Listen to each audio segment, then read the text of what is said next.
Alhamdulillahi Rabbil Alamin Alladhi arsala rasulahu bil huda wa dinil haqq liyudhhirahu 'ala dini kulli walau karihal musyrikun. Asyhadu an la ilaha illallah wahdahu la syarika lah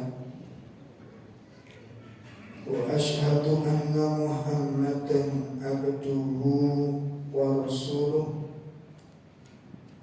Allahumma salli wa sallim wa barik ala nabiyyina Muhammadin wa ala alihi wa ashabihi wa man tabi'ahum bi ihsanin ila yaumiddin. Ya ayyuhalladzina amanu taqullaha haqqa tuqatih wa la tamutunna illa wa antum muslimun wa ba'd.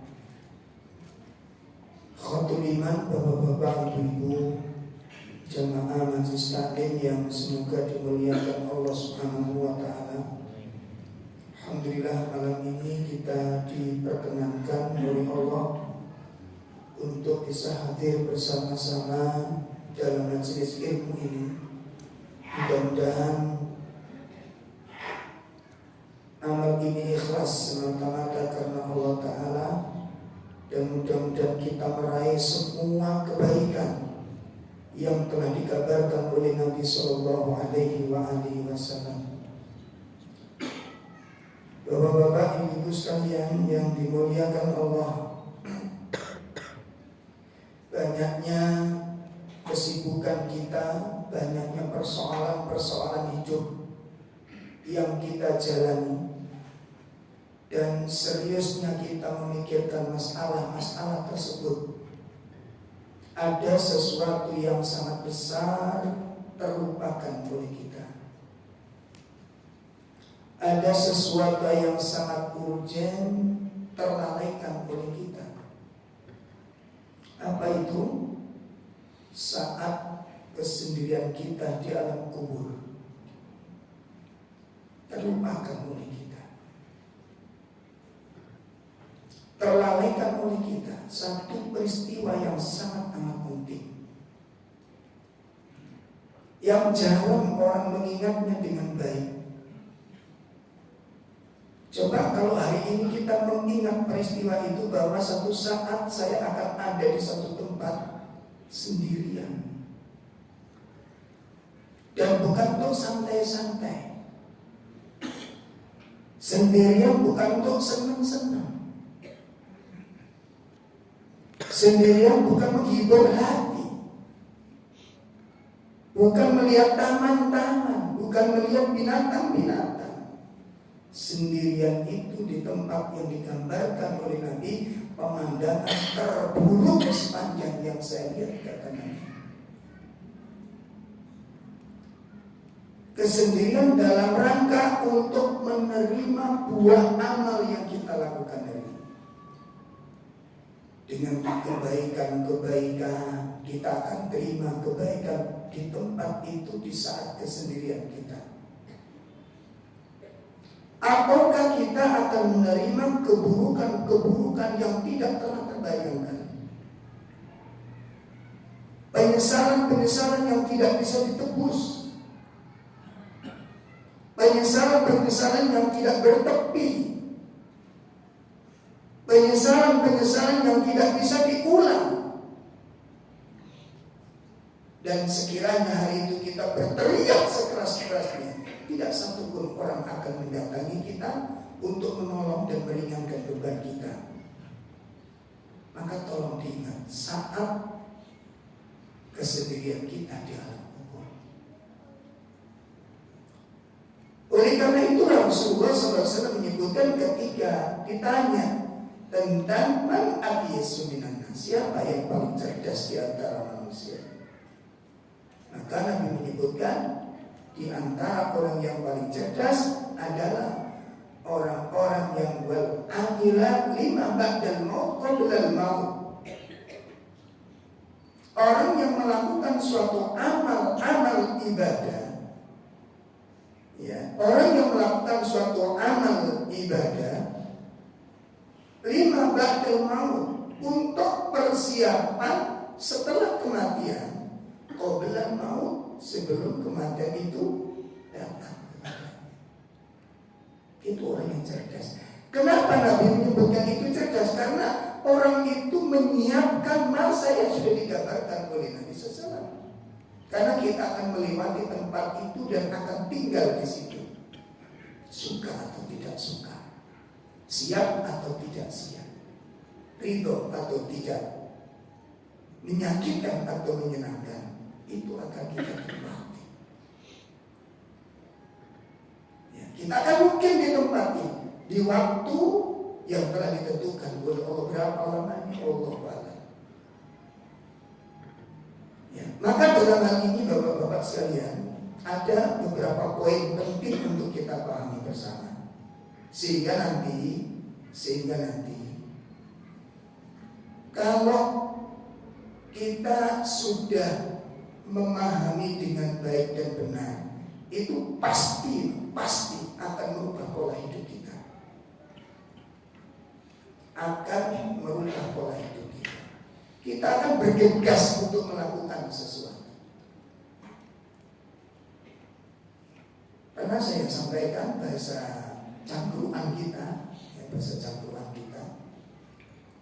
Kalau satu misal besok itu diinformasikan, ya diinformasikan malam ini kita dapat informasi di grup resmi bahwa tim BMG apa ya?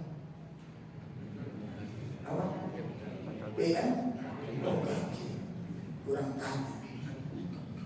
Kalau menginformasikan diperkirakan besok malam akan terjadi hujan sangat deras, diikuti dengan angin puting beliung, dengan perkiraan yang sangat akurat, bekerja sama dengan pemerintah malam, maka diputuskan besok mulai jam 7 pagi sampai 7 malam listrik padam. Kalau kita baca buku itu atau membaca berita itu malam ini, kira-kira apa yang kita lakukan? Apa? Kalau kita baca info itu, dan itu berita resmi. Kalau kita meyakini berita itu, yang kita lakukan apa? Persiapan. Pasti kita melakukan, malam ini sibuk gitu. Siapkan ini, siapkan itu, acaranya besok kita itu apa saja. Betul begitu? Kenapa kita hari ini ribet? Kenapa hari ini sibuk kita? Karena berita itu kita baca dengan penuh penghayatan. Kita baca itu penuh dengan penghayatan, penuh dengan sebuah keyakinan. Ketika kita membaca sebuah kalimat yang kita pahami, kemudian kita yakini, kita pahami dan kita yakini, maka pemahaman dan keyakinan itu mengakibatkan sebuah tindakan tuntutan untuk menuntut apa yang diyakininya. Seperti pahami, kalau kita membaca sebuah berita, sebuah tulisan, yang lalu kemudian tulisan ini kita kita pahami, kita yakini, maka itu akan membentuk sebuah tindakan, menuntut adanya sebuah tindakan. Ya, bayangkan macam-macam sudah. Wah, besok gimana kerjanya? Kalau perkiraan jam sekian sudah hujan, diikuti dengan ini, bayangkan sudah. Sehingga ketika bayangan itu masuk dalam keyakinan, menimbulkan sebuah rasa enggak, merubah sebuah rasa enggak dalam itu respon. Gimana kalau Anda membaca setiap jiwa akan mati dan setiap jiwa tidak tahu kematian di mana akan dia temukan? Ketika Anda baca ayat ini, apa responnya?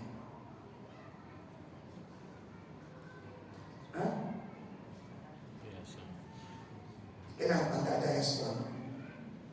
Karena kita akan meyakini itu yang kita santai hari ini. Kalau kita ditanya hari ini, ulang nanti kecelakaan bisa terjadi enggak? Bisa enggak? Ada persiapan. Itu yang menyebabkan kenapa yakin kita nggak benar.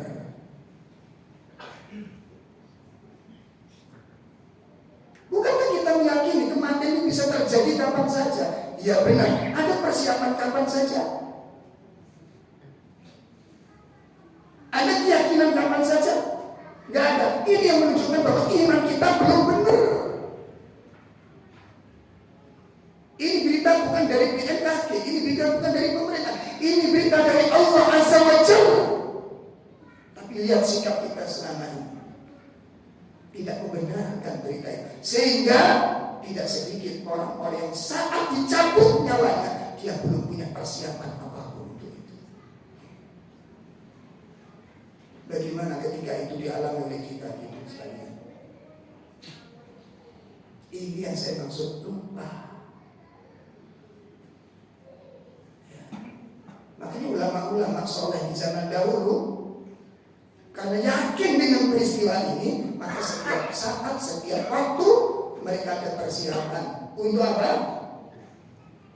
Untuk sebuah kematian, untuk sebuah peristiwa berpisahnya kita dengan dunia.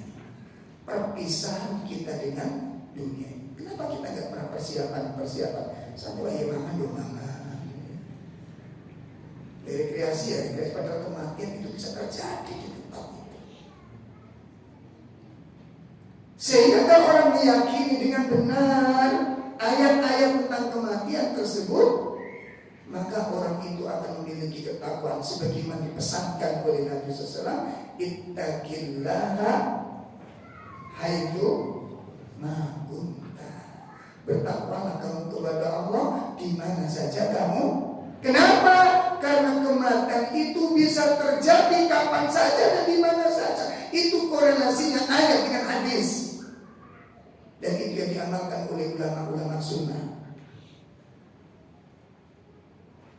Ya. Itu yang dilakukan oleh ulama-ulama sunnah.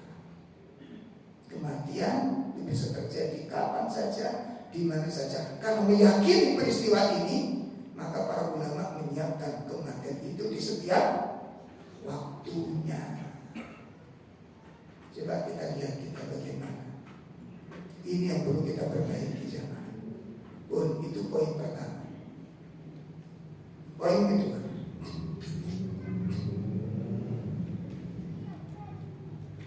Poin kedua yang perlu kita perhatikan adalah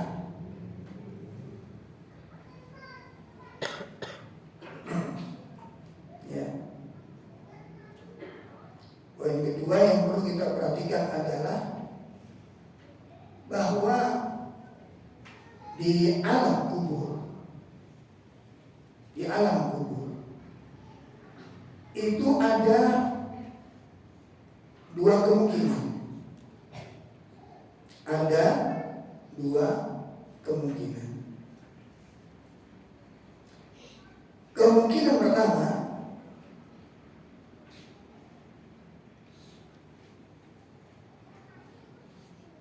adalah kondisi orang-orang yang menempati tempat yang dikatakan oleh Nabi SAW, raudhatun min riyadhil jannah. Adanya sebuah taman di antara taman-taman surga. Itu ketika orang meninggal dengan membawa keimanan yang benar. Orang yang membawa keimanan yang benar, membawa ketakwaan yang benar, membawa amal-amal soleh, selamat dari kesyirikan, selamat dari penyimpangan, tidak menyelisih sunnah, tidak melakukan kebid'ahan yang dibenci oleh Nabi SAW, menjauhkan dari itu, jauh dari kemaksiatan, mati di atas pertobatannya kepada Allah. Sebagaimana disebutkan dalam hadis Nabi SAW, al-qabru rawdatun min riyadil jannah aw khufratun min hufarin nar. Surga itu merupakan bagian dari taman-taman surga, atau kuburan itu merupakan lorong-lorong yang akan merasakan panasnya api neraka. Ini ada dua kemungkinan. Kemungkinan pertama, seseorang ditempatkan di tempat yang disebutkan oleh Nabi SAW, Rawdatun min riyadil jannah, taman-taman surga. Ketika orang selamat dari fitnahnya, selamat dari pertanyaan-pertanyaan, dia menjawab pertanyaan dengan penuh keyakinan, dengan benar, maka kata Allah Subhanahu wa Ta'ala di salah satu riwayat Imam Ahmad dari sahabat Bara' bin Azib tentang fitnatul kubur, ketika jawabannya benar, ungkapannya benar, amalnya benar, imannya benar, Allah mengatakan, hambaku ini benar jawaban. Maka bukakan pintu-pintu surga sehingga angin surga itu menembus di tempat kuburnya. Diikuti dengan aroma yang sangat menyegarkan, diterangi dengan cahaya-cahaya yang terang benderang, dan diluaskan kuburnya itu seluas mata memandang. Itu ketika hidupnya disibukkan dengan beribadah, itulah buahnya. Ya, itulah buahnya. Namun ketika kematiannya itu jamaah, tobat belum dilakukan, amal-amal soleh belum maksimal dilaksanakan, kewajiban banyak ditelantarkan, bahkan mungkin terjatuh ke dalam kesyirikan dan penyimpangan, serta jalan yang menyelisih sunnah Nabi SAW. Hak-hak kaum muslimin belum ditunaikan, amanah tidak disampaikan, kematian telah mendahulunya. Makanya ada satu materi yang cukup menarik yang dulu pernah kita bahas, ajalmu tidak menunggu taubatmu.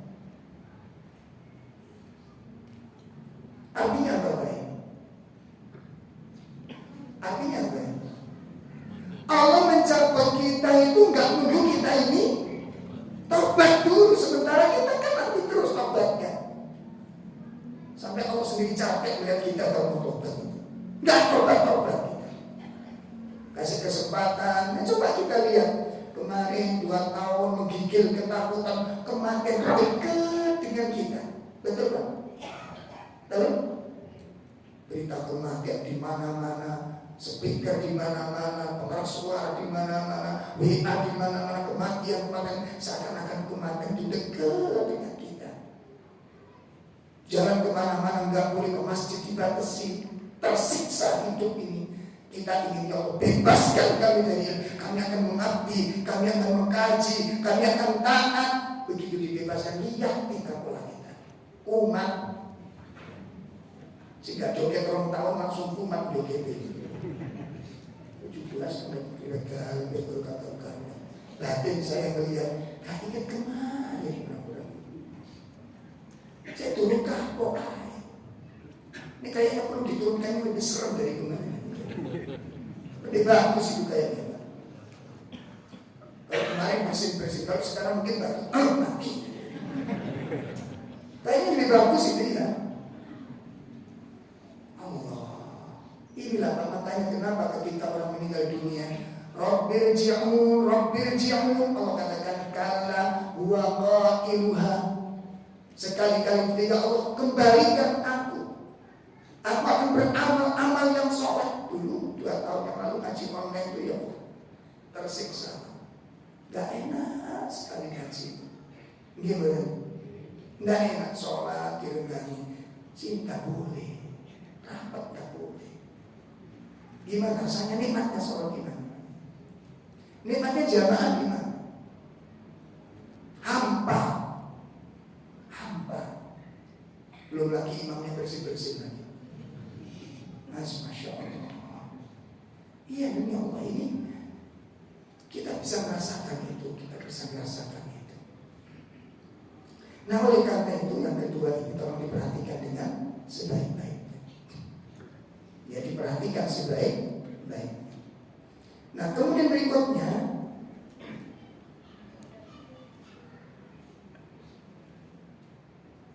yang ketiga adalah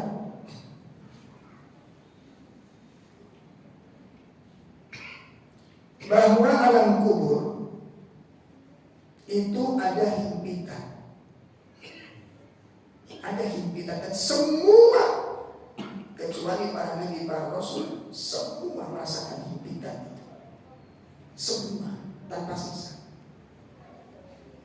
Ya. Bagaimana berita tentang himpitan di alam kubur itu? Disebutkan di dalam hadis Nabi Sallallahu Alaihi Wasallam,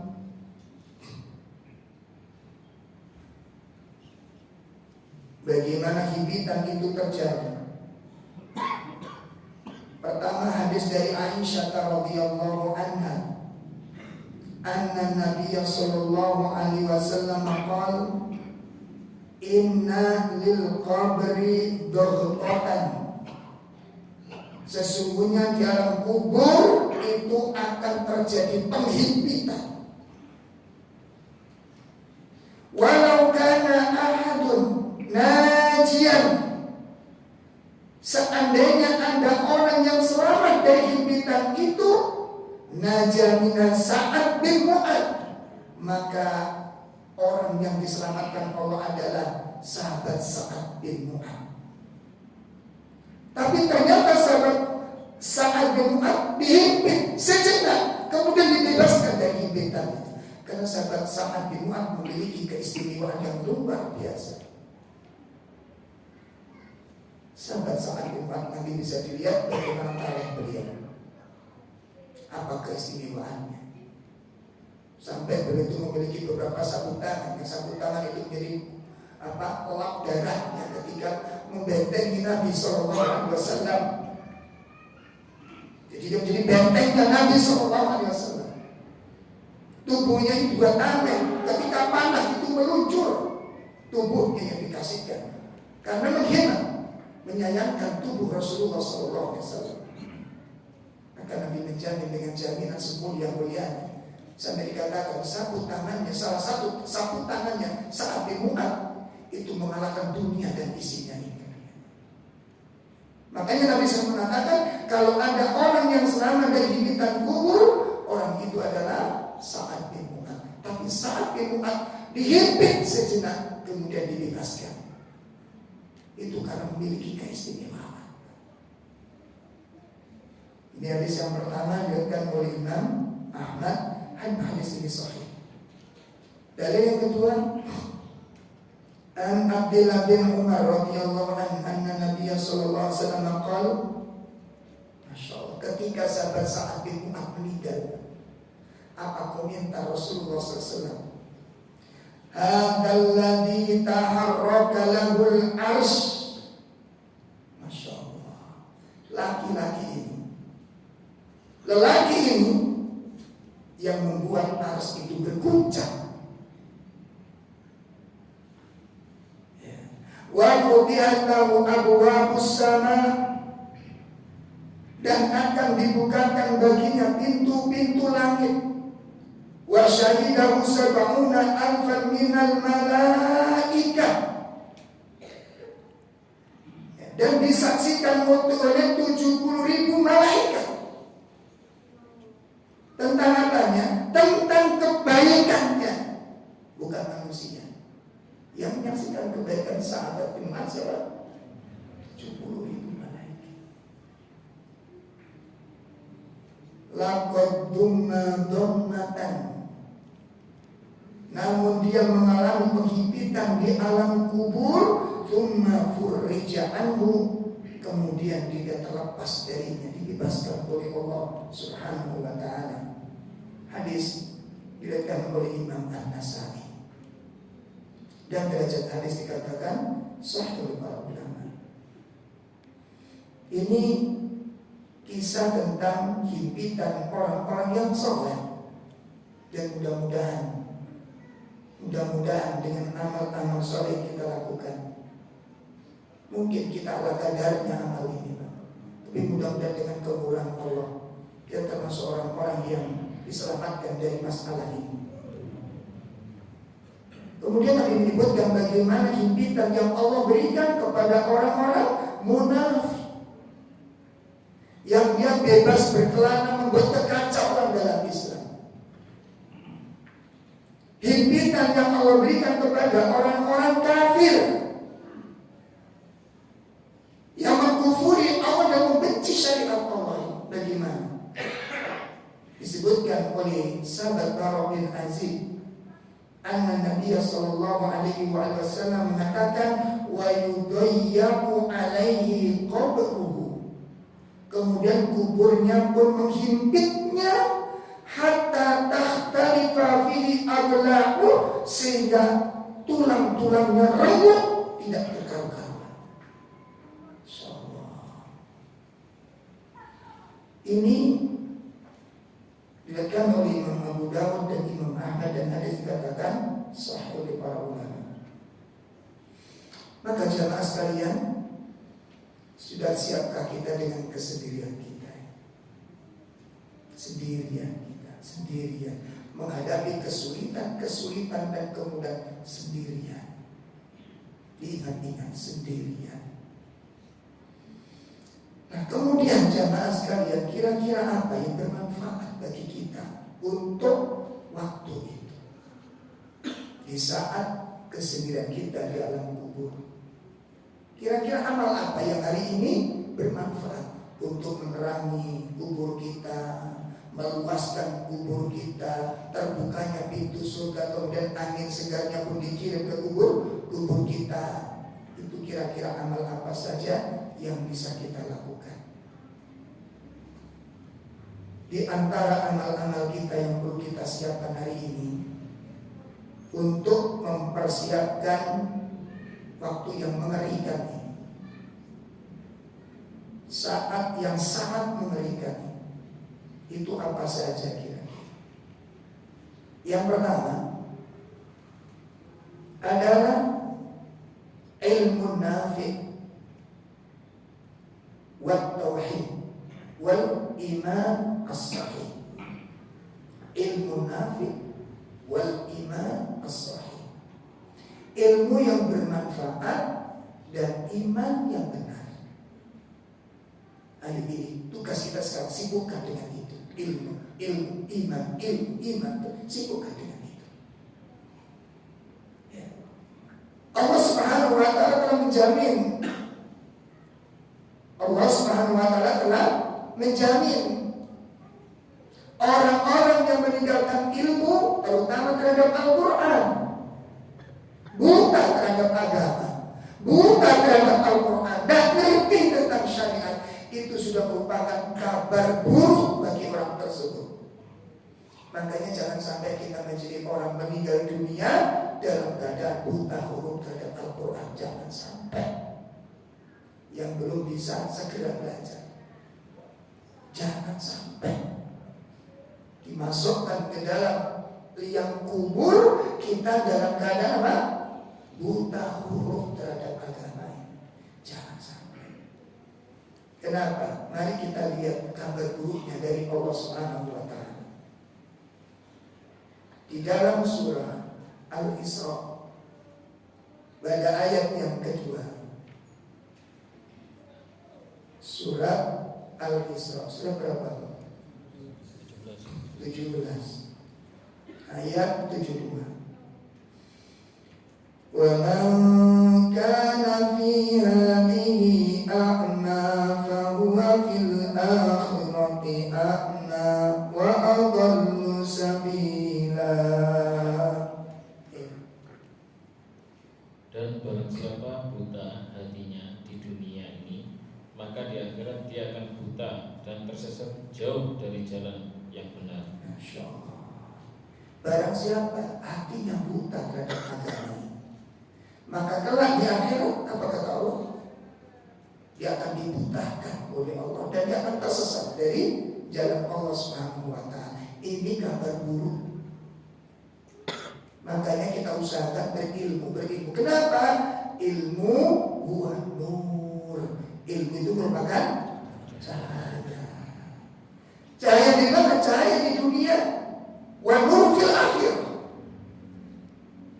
Karena orang berilmu itu kalau berjalan menggunakan ilmu, melihat masalah dengan ilmu, menyelesaikan masalah dengan ilmu, mengerjakan amal dengan ilmunya. Maka ilmu yang menerangi hidupnya, yang menjadi cahaya perjalanannya, itu akan menjadi cahaya di kuburnya kelak. Mudah-mudahan ilmu yang kita pelajari selama ini akan menjadi penerang di kubur-kubur kita kelak, akan menjadi cahaya di kubur-kubur kita kelak. Ini yang pertama, iman yang benar, iman yang merupakan janji dari Allah Subhanahu wa Ta'ala. Orang yang meninggal dengan iman yang benar, dengan ketauhidan yang benar, dia jauhkan diri dari kesyirikan. Ada dua kabar gembira. Pertama, akan diwafatkan sebagai orang-orang yang husnul khatimah. Dan yang kedua, dia diselamatkan dari alam kuburnya, dari fitnah kuburnya, dari adab kuburnya. Mari kita lihat jaminan dari Allah tersebut. Yang pertama, kita buka surat Fussilat. Surat Fussilat, surat 40 berapa? 41 ayat 30 yang menyebutkan innal ladzina qalu rabbuna Allah tsumma istaqamu tatanazzalu alaihimul malaikah alla takhafu wa la tahzanu wa abshiru bil jannati allati kuntum tu'adun. Sesungguhnya orang-orang yang berkata Tuhan kami adalah Allah, kemudian mereka meneguhkan pendirian mereka, maka malaikat-malaikat akan turun kepada mereka dengan berkata, janganlah kamu merasa takut dan janganlah kamu bersedih hati, dan bergembiralah kamu dengan memperoleh surga yang telah dijanjikan padamu. Sebab Ali ketika ditanya ayat ini, karena malaikat itu datang kepada orang-orang yang istiqomah. Istiqomah dalam akidah, orang yang tidak menyekutukan Allah Subhanahu wa Ta'ala, orang yang selamat dari kesyirikan, dijamin Allah husnul khatimah, dijamin oleh Allah dengan husnul khatimah. Subhanallah. Lantas diberikan kabar, malaikat rahmat akan datang memberikan berita itu. Kapan datangnya? Sahabat Ibnu Abbas ketika ditanya, beliau menjawab, indal maut. Ketika orang yang istiqomah ini menjelang kematian. Jadi menjelang kematian dikabarkan kepadanya bahwa Allah takhafu wala tahzan. Artinya jangan kamu takut tempat yang akan kamu tuju. Itu yang dimaksudkan. Wala tahzan, dan jangan kau khawatir terhadap keluarga yang kamu tinggalkan. Coba kalau kita mau bepergian, ada dua jaminan. Ya, kalau saya jauh-jauh kita umroh, nanti tempatnya jenengan itu dekat dengan Masjidil Haram, hotelnya istimewa, tempatnya sudah kita cek bagus sekali. Terus keluarga yang Anda tinggalkan sudah saya pesan teman-teman untuk mendampingi, memperhatikan seluruh kekurangannya akan dicukupi. Kepergian macam apa ini, Pak? Kepergian macam apa ini kira-kira? Bagaimana ketika akan pergi, dua keadaan ini dijamin, tempat yang akan dituju dijamin, keluarga yang akan ditinggal pun dijamin. Gimana rasanya kepergian ini? Itu akan didapatkan, itu akan diperoleh dengan orang-orang yang berjuang untuk mendapatkan istiqomah dalam tauhid ini. Makanya mempertahankan tauhid itu apa pendek dalam jogo akidah gitu loh, Pak. Cek lurus sudah campur kesyirikan, ampun membenteng, ampun musuhnya kata dijanji kok niku aliran boleh ngene ka oleh ngomong ka oleh aku bisa kecil sebarang kali oleh kakoi awak musik tas ngaji sebarang kali ka oleh yang mulai cilik ka oleh kabeh gitu. Itu kita dapatkan ucapan itu, betul Ibu? Ya Allah, berat menjaga akidah itu berat. Makanya bayarannya pun mahal. Kita ini ujian yang paling ringan kita lah, paling banyak dicibir orang, paling banter itu melihat orang kelamun-kelamun gitu aja. Bicarakan kita maksudnya ringan kita. Insya Allah. Ini janji dari Allah yang pertama. Janji yang kedua di dalam surat Ibrahim. Surat Ibrahim surat 14 ayat 27. Apa yang dijanjikan Allah di sana kepada ahli tauhid? Kepada ahli tauhid. Yusabbitullahu alladhina amanu bil qawli tsabit fil qawli tsabit fil hayatid dunya wa fil akhirah wa yudhillullahu adh-dhalimin wa yaf'alullahu ma yasha'. Allah meneguhkan iman orang-orang beriman dengan ucapan yang teguh dalam kehidupan di dunia dan di akhirat. Dan Allah menyesatkan orang-orang yang zalim, dan Allah berbuat apa yang Dia kehendaki. Yusabbitullahu alladhina amanu bil qawli tsabit fil hayatid dunya wal akhirah. Para ulama tafsir di antaranya Imam Ibnu Katsir, Imam Sinasir Asy'ari dan tafsir yang menjelaskan ayat ini diturunkan berkaitan dengan azab kubur. Ayat ini diturunkan berkaitan dengan apa? Azab kubur. Berarti azab kubur itu ada. Karena ada sebagian kelompok kaum muslimin tidak meyakini adanya azab kubur. Kita meyakininya. Karena hadis-hadis tentang azab kubur banyak sekali itu lalu di mana Nabi berdoa, Allahumma inni a'udzubika min adzabi jahannam wa min adzabil qabr. Dan di zikir pagi petang juga terdapat doa berlindung kepada Allah dari azab kubur.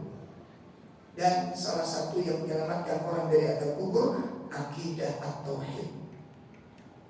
Akidahnya benar, tauhid kalau lurus dijamin oleh Allah Ta'ala. Ini sudah masuk Isya yang muadzin. Kita lanjutkan nanti sedikit setelah ada.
Baik, kita lanjutkan. Amal yang kedua yang akan menolong seorang hamba di saat kesendiriannya di alam kuburnya adalah apa tadi? Nah, yang pertama tadi apa? Ilmu yang bermanfaat dan akidah yang benar. Nah, inilah yang kemudian dari surat Ibrahim pada ayat yang ke-27 ini dijelaskan oleh para ulama nasihat Nabi setelah penguburan jenazah. Nabi berpesan di sana, sebentar lagi saudara kita ini akan ditanyai oleh malaikat yang diutus oleh Allah. Maka kata Nabi apa? Mohonkan ampun kepadanya dan ketetapan hati.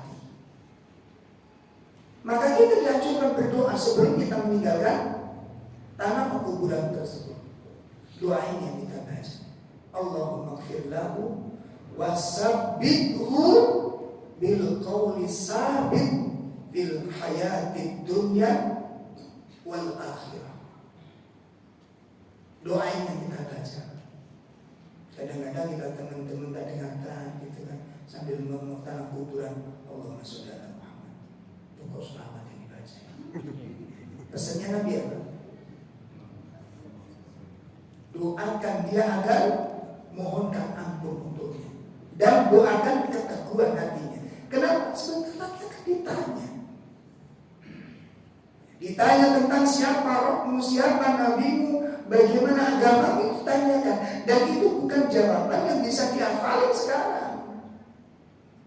Kan ini bukan soal UAS. Ini soal yang harus dijawab dengan konsekuensi. Kalau di dunianya nggak ngerti tentang akidah, itu sudah dipastikan tidak akan bisa jawab. Dan itu musibah.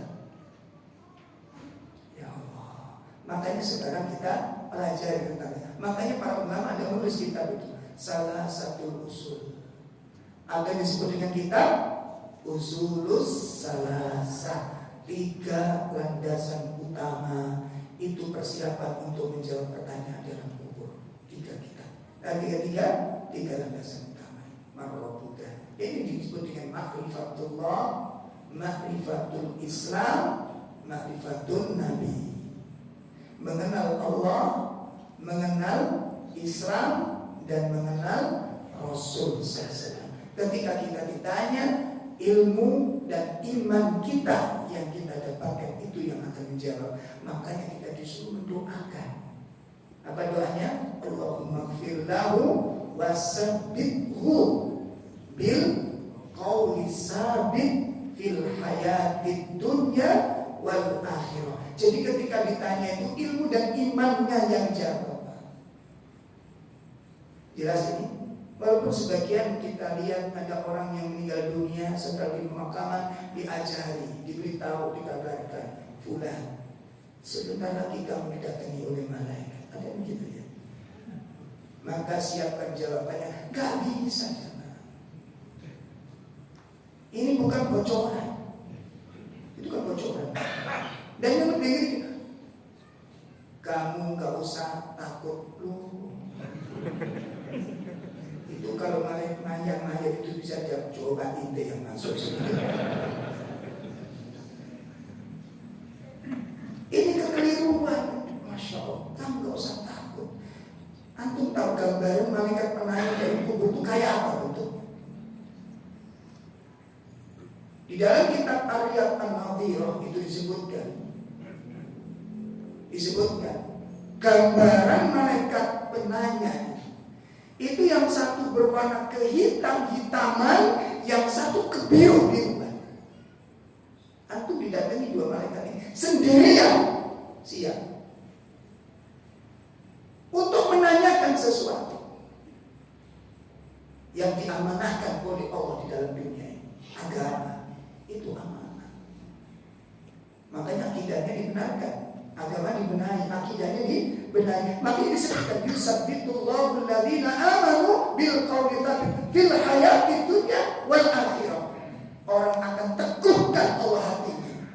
Orang yang di dunianya akidahnya benar diteguhkan pada saat dibutuhkan pada kiamat itu. Itu akidahnya. Makanya disebutkan dalam surat Yasin. Gimana ayatnya? Yauma nakhtimu ala afwahihim wa tukallimuna aydihim wa tashhadu arjuluhum bima kanu yaksibun. Hari itu ditutup mulut-mulut mereka. Lalu bicara gimana ketika ditanya? Tangan-tangan mereka berbicara. Dan Allah membuat begitu mudah bagi Allah. Oleh karena itu siapkan peristiwa ini dengan serius. Siapkan. Itu yang kedua. Yang pertama. Yang kedua apa? Yang kedua adalah hifdzus shalah, menjaga sholat dengan baik. Karena Allah perintahkan kita untuk menjaga sholat. Hafidhu ala sholawat was sholatil wusta. Jagalah olehmu sekalian akan sholat-sholat ini. Jaga olehmu sekalian. Maka ini ketemu dengan hadis Nabi SAW dalam kitab Al-Arba'in Nawawi, hadis yang ke-19. Ikhfadillah yahfadka. Jagalah Allah, niscaya Allah akan. Ini yang dimaksudkan. Jadi kalau hari ini kita menjaga sholat-sholat kita, yang perlu dijaga apa sholat ini? Satu, kewajibannya yang 5 waktu itu. Artinya apa yang dimaksud menjaga kewajiban 5 waktu? 5 waktu ini gak usah diempet. Loh, saya ngomong begini nih Pak, Allah gak mau Islam sudah jangkep sholatnya. Ada apa enggak?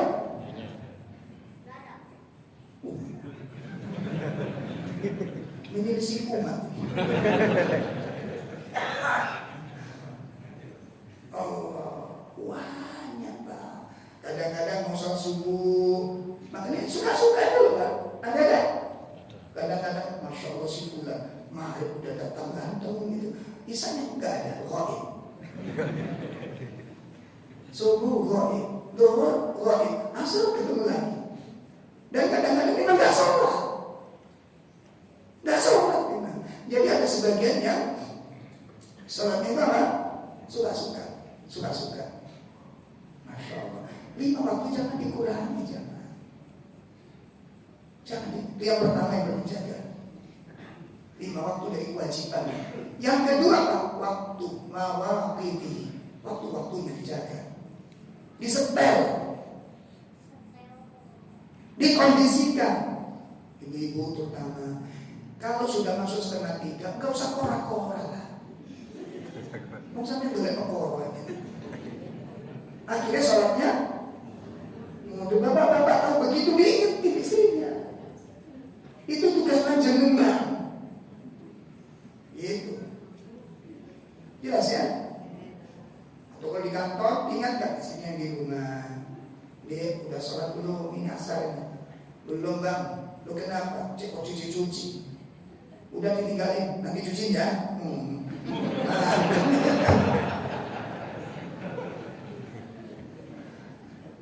Oh, Ibu, kapan lagi agama kita korbankan terus? Apalagi yang kita korbankan dalam agama? Ayo waktunya dijaga. Nanti kalau kita rasakan Pak, kita kalau menjaga waktu dengan serius, semua akan terkondisikan. Antum lihat. Coba mulai sekarang dilatih. Saya besok subuh harus sholat qobliyah dan saya harus sholat jamaah. Saya harus sholat pertama. Apa kita lakukan malam ini? Mempersiapkan semua. Pernah itu kita lakukan dengan serius. Nanti doa juga doa saya harus dapat jamaah. Itu akan menata semua aktivitas kita. Makanya dari sini kita lihat orang yang berkuat, kita bela syariat, kita tegakkan syariat, sholatnya jam berapa? Ini hak terjadi. Saya dapat undangan, Ustaz bisa nggak membina para asatidz di sekolah kami? Sekolah Islam Pak, yang notabene sekolah ini Quran hadis, kan matang lah sudah. Yang mengejutkan saya apa? Acara kajiannya dimulai jam 11. Jam ini gak pilih, boten. Jam berapa? 11. Iya. Kok jam 11? Kenapa memang? Loh kok kenapa memang? Nanti gak masalah ya nanti. Kan sebentar lagi doa. Loh kita doanya nanti kita 12:30. Kenapa? Kenapa harus 12:30? Apa yang merugikan antum? Kadang jam 1 baru dimulai satu. Ini para asatidz sekolah yang berlabel Quran hadis. Lalu kita berkhutbah, kita tegakkan syariat dagelan. Antum kadzab. Oh, kadzab. Bohong antum. Dulu waktu ngajar di sekolah orang umum, tak diajak jamaah, sulit tak ikut mampu sekolahan. Nah sekarang sekolah sendiri apa yang sulit?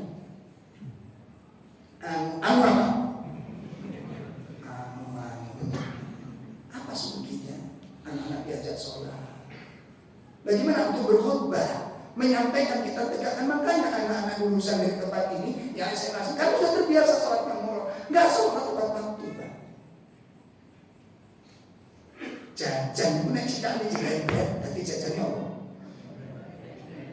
Hah? Ini cita di jilebet. Saya datang sekali Pak, saya coba datang, saya datang. Enggak santur dulu, wah udah biasa, jangan dibiasakan.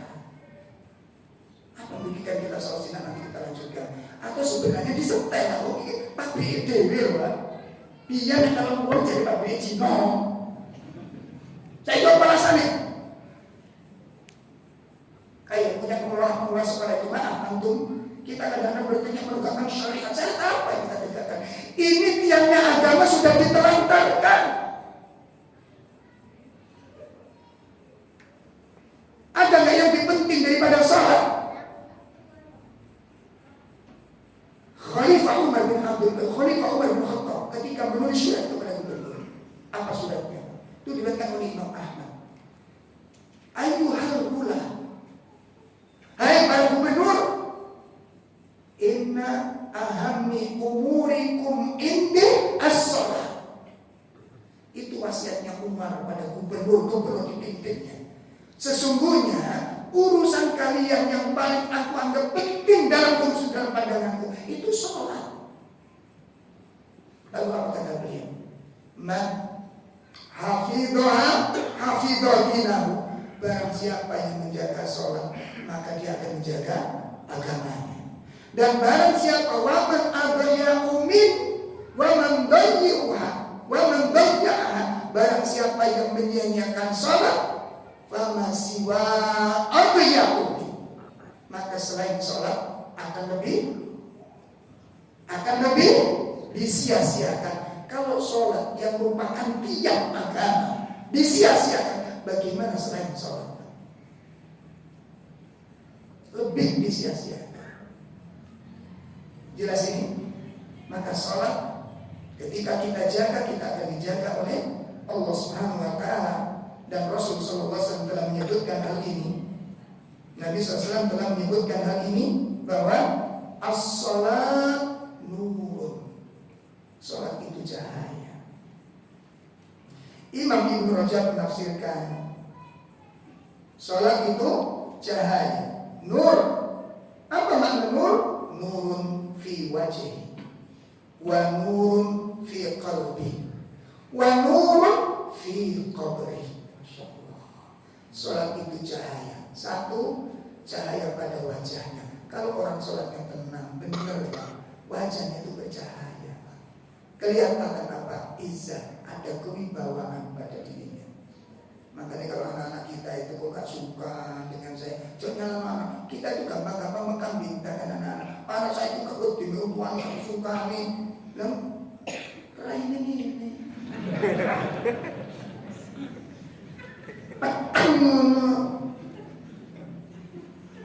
Gimana anak itu punya wibawa, orang tua punya wibawa kalau dia menghinakan ajaran Allah? Anaknya pun tidak ada wibawa, tidak. Hasil diagnosa yang kami lakukan di sekolah-sekolah kami, dari kenakalan semua nakalnya anak, 99% itu dari orang. Walaupun sekilas nggak nawar, nggak mungkin kalau salah aku luwes sholat, aku luwes ngaji, itu rasa ini. Halo, lalu sama. Dan tidak semua kesalahan kita sering ingat. Betul Pak? Kita punya nggak kesalahan-kesalahan yang kita sendiri lupa? Dalam saya ngomongin, nggak usah antum saja, belajar kita. Makanya kalau anak kita tak cukup bulat, ya Allah istighfar saya. Mungkin ada yang salah. Sholat saya evaluasi. Imam Hasan Al-Basri kelihatan menambah sholat sunnah. Dia tanya sama muridnya, ya Syekh, ya Imam, Anda kok banyak sekali sholat sunnah yang Anda lakukan? Apa yang Anda harapkan? Aku menambah sholat sunnahku, aku tambah ibadah-ibadah sunnahku agar anak-anakku ditambahkan kebaikannya untuk mereka. Sholat itu cahaya. Maka perbaiki sholat kita, akan semua urusan akan menjadi baik. Kondisikan waktu, tepat waktu, jaga jamaah, kita akan dijaga oleh Allah. Ihfadillah yahfadka. Jagalah Allah, niscaya Allah akan. Dan itu penjagaan Allah baik dalam urusan dunia maupun urusan kita akan dijaga oleh Allah Subhanahu wa taala. Yang terakhir adalah berbanyak sedekah, terutama amal jariyah, sedekah jariyah, ya, ilmu yang bermanfaat dan anak-anak yang saleh. Itu masuk dalam hadis Nabi SAW, idza mata ibnu Adam inqata'a amalu. Ini termasuk amal-amal yang akan menyelamatkan kita dari fitnah kubur, dari kesedihan kita di dalam kubur. Itu akan selamatkan kita dari kengeriannya. Allah akan tolong kita dari kesulitan-kesulitannya, dan Allah akan bebaskan kita dari azabnya, dan Allah akan selamatkan kita dari kengeriannya ketika amal-amal ini kita jalankan dengan benar dan baik. Yang pertama, iman yang sahih. Yang kedua, apa tadi? Menjaga sholat. Yang ketiga, ada 3 amalan yang perlu kita lakukan. Kalau kita amalan yang kita lakukan, kita akan diberikan keistimewaan. Pastikan kita punya amal 3. Pastikan. Nah, salah satu yang paling sederhana, Pak, dengan 1 langkah 3 hal kita dapatkan. Apa itu? Menitipkan anak kita di pondok-pondok pesantren. 3 hal insya Allah kita dapatkan semuanya. Kalau kita punya anak, kita harapkan untuk dititipkan di pondok pesantren. 3 amalan kita temukan semuanya. 1, saudara. Sedikit banyak kita akan terlibat pada sedekah-sedekah di pondok pesantren itu. Sedikit banyak pasti akan terlibat. Gimana? Penggalian sumur masuk kita, masya Allah, itu air diminum oleh orang-orang yang soleh, ahli Quran, ahli sunnah, ahli tilawah. ahli qiyamul, ahli shaum, semuanya mengkonsumsi air yang kita bantukan di sana. Subhanallah. Ilmu yang bermanfaat masuk di sana. Anak yang sering berdoa masuk di dalamnya. Maka tolong ini diperhatikan dengan sebaik-baiknya. Jamaah sekalian, ini qadarullah malam ini saya juga harus diminta saudara-saudara kita di masjid apa?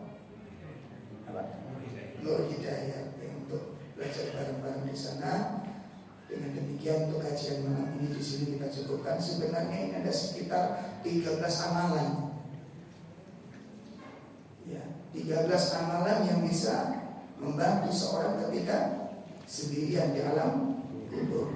Insyaallah nanti akan kita lanjutkan pada pertemuan-pertemuan yang akan datang dengan kajian yang lebih spesifik lagi, lebih detail, sehingga nanti kita betul-betul persiapkan, betul-betul kita persiapkan di saat kesendirian kita di alam kubur. Betul-betul kita siapkan bekal-bekal yang secukup-cukupnya, sehingga nanti kalau sewaktu-waktu Allah inginkan kita meninggal dunia, amal sudah tersiapkan, bekal sudah siap, sehingga kita kepulangan kita pun kita sudah mengamalkan kesiapan tersebut. Demikian untuk kajian kita malam ini, kurang lebih mohon maaf yang sebesar-besarnya, terutama kepada para takmir, untuk bisa sedikit dikasih kelonggaran. Ya, mudah-mudahan nanti kita di tempat lain juga bisa berkembang kalau ada kita. Dan intinya di sana Bapak menyampaikan ilmu kepada umat ini. Umat ini perlu ilmu untuk menyelamatkan dari agama, dari kezaliman orang baru, dan dari ilmu, dengan ilmu Allah akan menolong umat ini. Saya kira cukup sampai di sini, kurang lebih mohon maaf sekali lagi sebesar-besarnya kepada segenap dewan masjid. Semoga ini menjadi amal soleh bagi kita semuanya. Wassalamualaikum warahmatullahi wabarakatuh. Asyhadu an la ilaha illa anta astaghfiruka wa atubu ilaik. Assalamualaikum warahmatullahi wabarakatuh.